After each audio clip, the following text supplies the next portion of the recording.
નમસ્કાર વિદ્યાર્થી મિત્રો, આજે આપણે ધોરણ 6 ની અંદર ગણિતમાં પ્રથમ પાઠ એટલે કયો છે સંખ્યા પરિચય એના વિશે સમજીશું. મિત્રો, સંખ્યા એના વિશે આપણે પરિચય આપીએ તો સૌથી પહેલા વાત કરીએ કે ઘણા સમય પહેલા આપણી સંસ્કૃતિનો જેમ જેમ વિકાસ થતો ગયો એમ એમ લોકોએ ગણતરી કરવાની શરૂઆત કરી હતી અને ગણતરી કરવી એ વખતે જરૂરી પણ હતી. આ માટે શરૂઆતમાં જુદા જુદા ચિહ્નોનો અથવા તો પ્રતીકોનો ઉપયોગ થતો હતો. મિત્રો યાદ રાખો, ઘણા સમય પહેલા આપણી સંસ્કૃતિનો જેમ જેમ વિકાસ થયો એમ એમ ગણતરી કરવાની જરૂરિયાત ઊભી થઈ.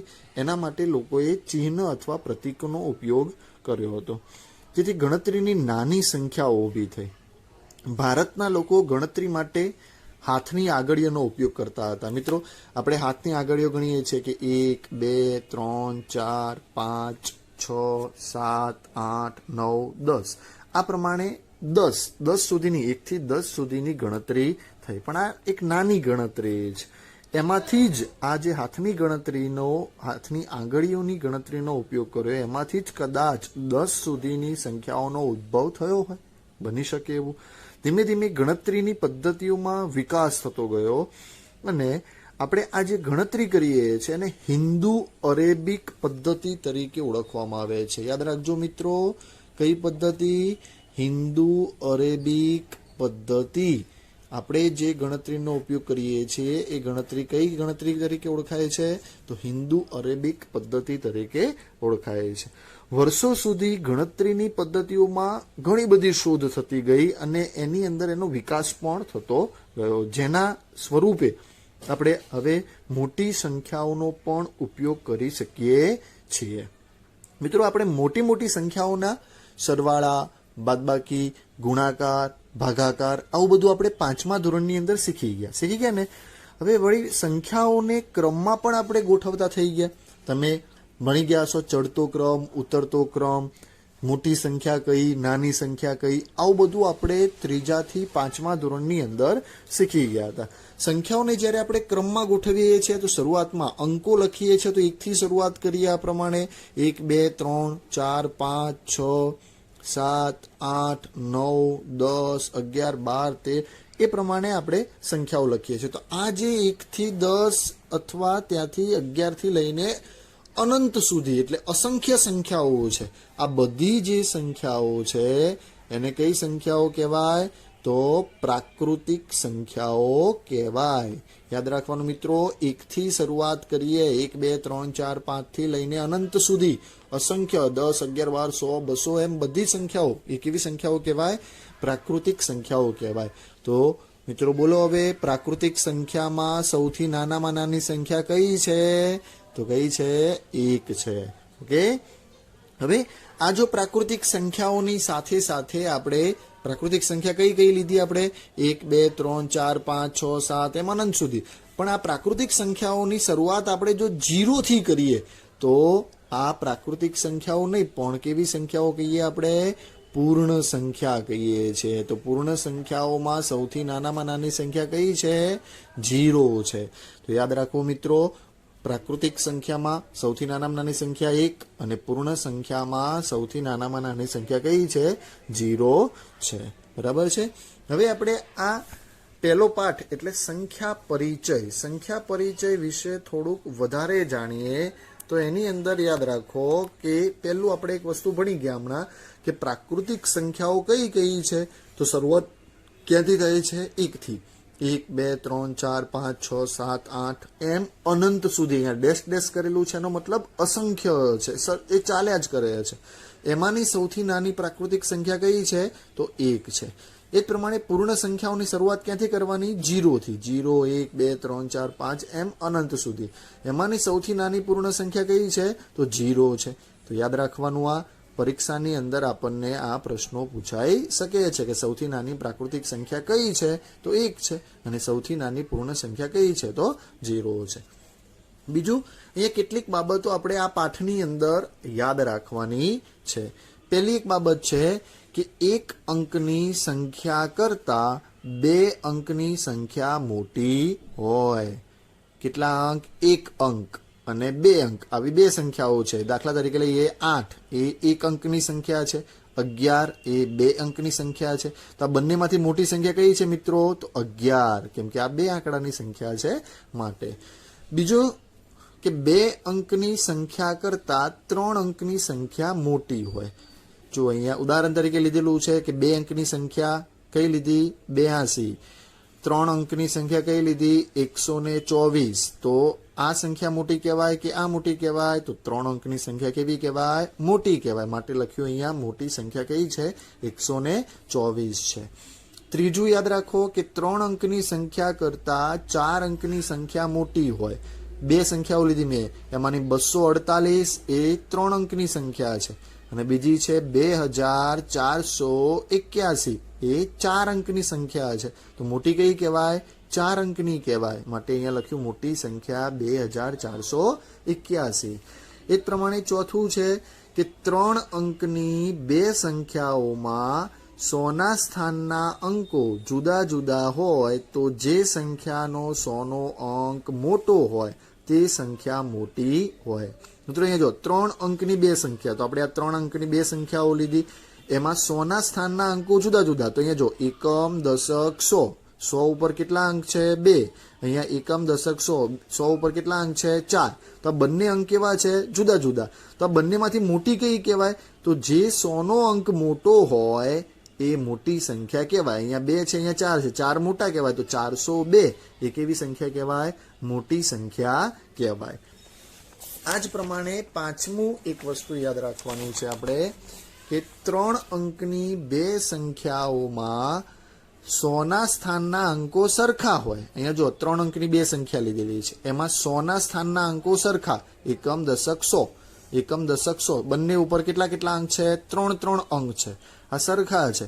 તો જે સંખ્યાનો દશકનો અંક મોટો હોય, અહીંયા જો 100ના અંક બંનેમાં સરખા, પરંતુ દશકના અંક અલગ અલગ છે. એકમ, દશક, અહીંયા 4 છે, એકમ, દશક, અહીંયા 5 છે. તો આ બંનેમાંથી 4 મોટા કે 5 મોટા? તો 5 મોટા છે. માટે 356 એ કેવી સંખ્યા કહેવાય? મોટી સંખ્યા કહેવાય. આ જ પ્રમાણે છઠ્ઠું છે કે 3 અંકની બે સંખ્યાઓમાં 100ના અને દશકના સ્થાનના અંકો સરખા હોય. હવે જો 100 અને દશક બંને અંક કેવા? સરખા. અહીંયા મેં લીધું 845 અને 849. તો એમાં 8 અને 4 100 અને દશકના સ્થાન ઉપર છે, 100 અને દશકના સ્થાન ઉપર છે. માટે આ બંને અંક કેવા છે? સરખા છે. તો જે સંખ્યાનો એકમનો અંક મોટો હોય તે સંખ્યા મોટી કહેવાય. તો એકમનો અંક અહીંયા મોટો કયો કહેવાય? 5 કહેવાય કે 9 કહેવાય? તો 9 કહેવાય. માટે 849 એ કેવી સંખ્યા છે? મોટી સંખ્યા છે. સાતમી યાદ રાખો કે 4 અંકની બે સંખ્યાઓમાં જે સંખ્યાનો 1000નો અંક મોટો હોય તે સંખ્યા મોટી કહેવાય. તો અહીંયા જો મેં લખ્યા છે 4210, 8725. તો એકમ, દશક, 100, 1000. હજારના સ્થાન ઉપર કેટલા? 4. એકમ, દશક, 100, 1000. હજારના સ્થાન ઉપર 8. તો અહીંયા હજારના સ્થાન ઉપર 4 છે, અહીંયા હજારના સ્થાન ઉપર 8 છે. મોટો કયો કહેવાય? 8. માટે આ 8725 એ મોટી સંખ્યા કહેવાય છે. એ જ પ્રમાણે આઠમી વસ્તુ કે 4 અંકની બે સંખ્યાઓમાં 1000નો અંક સરખો હોય. હવે આ 4 અંકની સંખ્યાઓ મેં બે લખેલી છે કે 5312, 5410. તો આ બંનેમાં 1000નો અંક 5 સરખા છે. તો કયો અંક જોવાનો હવે મિત્રો? તો યસ, 100નો અંક જોવાનો. 100નો અંક કયો છે? તો આમાં 3 અને આમાં કયો છે? 4. આ બંનેમાંથી મોટો કયો? 4 છે. તો 5410 એ કેવી સંખ્યા કહેવાય? મોટી સંખ્યા કહેવાય. ચલો એ જ પ્રમાણે આગળ જોઈએ તો 9મી વસ્તુ યાદ રાખવાની છે કે 4 અંકની બે સંખ્યાઓમાં જો 1000 અને 100ના અંક સરખા હોય તો 1000 અને 100, અહીંયા જો 8225 અને 8245 બે સંખ્યાઓ લીધી, બંનેમાં જો 1000નો અંક અહીંયા 88, 100નો અંક 22 સરખા છે. તો કયો અંક જોવાનો? દશકનો અંક જોવાનો. તો દશકનો અંક અહીંયા 2, અહીંયા કયો છે? 4. તો મોટો કયો કહેવાય? 4 વાળો. તો 8245 એ કેવી સંખ્યા કહેવાય? મોટી સંખ્યા કહેવાય. આ જ પ્રમાણે 10મું કે સંખ્યાઓ ચડતા ક્રમમાં ગોઠવવી એટલે શું? તો ચડતા ક્રમમાં ગોઠવવી એટલે યાદ રાખવાનું કે નાની સંખ્યાથી મોટી સંખ્યા તરફ ક્રમમાં ગોઠવવી. કેવી સંખ્યાથી ચડતા ક્રમમાં, એટલે ચડતા ક્રમમાં સૌથી પહેલા કેવી સંખ્યા આવે? નાની. સૌથી નાની પહેલા આવે અને સૌથી મોટી છેલ્લે આવે. ઉદાહરણ તરીકે મેં અહીંયા લખ્યું જો 256, 125, 408 અને 320. તો બોલો આમાં સૌથી નાની કઈ કહેવાય? તો આપણે 100 નો અંક જોવો પડે. ત્રણ અંકની છે. 100 નો અંક સૌથી નાનો કયો? 1. તો 125 કેવી કહેવાય? સૌથી નાની. એનાથી થોડીક મોટી કઈ? તો 2 વાળી, તો 256. એનાથી મોટી 320, 408. આ કેવો ક્રમ કર્યો કહેવાય? ચડતો ક્રમ કર્યો કહેવાય. એનાથી ઉલટું જોઈએ તો સંખ્યાઓને કેવા ક્રમમાં ગોઠવવી છે? ઉતરતા ક્રમમાં. તો ઉતરતા ક્રમમાં ગોઠવવી એટલે સૌથી પહેલા કેવી સંખ્યા આવે? મોટી સંખ્યા, અને સૌથી છેલ્લે નાની સંખ્યા. તો મોટી સંખ્યાથી નાની સંખ્યા તરફ ક્રમમાં ગોઠવણી કરવી એટલે કયો ક્રમ કહેવાય? ઉતરતો ક્રમ કહેવાય. દાખલા તરીકે મેં અહીંયા 4 સંખ્યાઓ લીધી મિત્રો, 820, 204, 967 અને 418. હવે આમાં ત્રણેમાં 3 અંક છે. તો 3 અંકમાં આપણે ચારેમાં 3 અંક છે. તો ચારેમાં 3 અંકો જે છે એ એમાંનો 100 નું સ્થાન, 100 ના સ્થાન પર કયા અંકો છે? તો અહીંયા 8, અહીંયા 2, અહીંયા 9, અહીંયા 4. આમાં સૌથી મોટો કયો? તો 9. તો 967 એ મોટી સંખ્યા. તો ઉતરતા ક્રમમાં સૌથી પહેલા મોટી સંખ્યા 967. એના કરતા નાની કઈ? તો 820. એના કરતા નાની 418 અને એના કરતા નાની કઈ? 204. તો આ કયા ક્રમમાં લખ્યું કહેવાય? ઉતરતા ક્રમમાં લખ્યું એમ કહેવાય.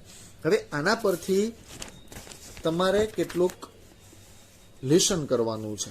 એમાં એક દાખલો મેં અહીંયા કરેલો છે. જો અહીંયા કે નીચે આપેલ સંખ્યાઓમાંથી નાની અને મોટી સંખ્યાઓ લખો. આવી તમને 4 કે 5 સંખ્યાઓ લખીને આપેલી છે મેં. હવે એમાંથી તમારે નાની સંખ્યા કઈ અને મોટી સંખ્યા કેવી એ લખવાનું છે. એમાં એક દાખલો મેં ગણેલો છે. તમને જો પહેલી રકમ આપેલી છે 382, બીજી છે 4972, ત્રીજી છે 18, ચોથી છે 59785 અને પાંચમી છે 750. હવે આ બધામાં સૌથી નાની કઈ? તો અહીંયા જુઓ, આ 3 અંક છે, આમાં 4 અંક, આમાં 2 અંક, આમાં 5 અંક અને આમાં 3 અંક. તો સૌથી ઓછા અંક શેમાં છે? આમાં છે. તો સૌથી નાની સંખ્યા કઈ કહેવાય? 18. સૌથી વધારે અંક શેમાં છે? તો 5 અંકવાળી આ છે 59785. માટે મોટી સંખ્યા કઈ કહેવાય? 59785. તો આ જે એક દાખલો મેં ગણ્યો છે એ જ રીતે બીજા કેટલાક દાખલા 2 થી 11 સુધીના દાખલા, અહીંયા 2 નંબર મેં આપેલો છે. 2 થી લઈને ક્યાં સુધી છે? 11 નંબર સુધીના જે દાખલા છે આ દાખલા તમારે જાતે ગણવાના છે. જેમાં જો અહીંયા 2 નંબરમાં આ જે સંખ્યાઓ છે એમાંથી ફક્ત તમારે લખવાનું છે નાની સંખ્યા કઈ અને મોટી સંખ્યા કઈ. બરાબર છે? તો આટલું લેશન કરી અને તમારે શું કરવાનું? તો આ 1 થી 4 ફોટા હું તમને મોકલીશ ગણિતની નોટમાં. સારા અક્ષરે લખવાનું. લખ્યા બાદ આ 2 થી 11 સુધીના જે દાખલા છે એ પૂરા કરી અને તમારે મને ફોટો પાડીને આપણા શાળાના ગ્રુપમાં મૂકવાના છે. ખબર પડી ગઈ? ના ખબર પડે તો ફોન કરીને મને પૂછવાનું છે.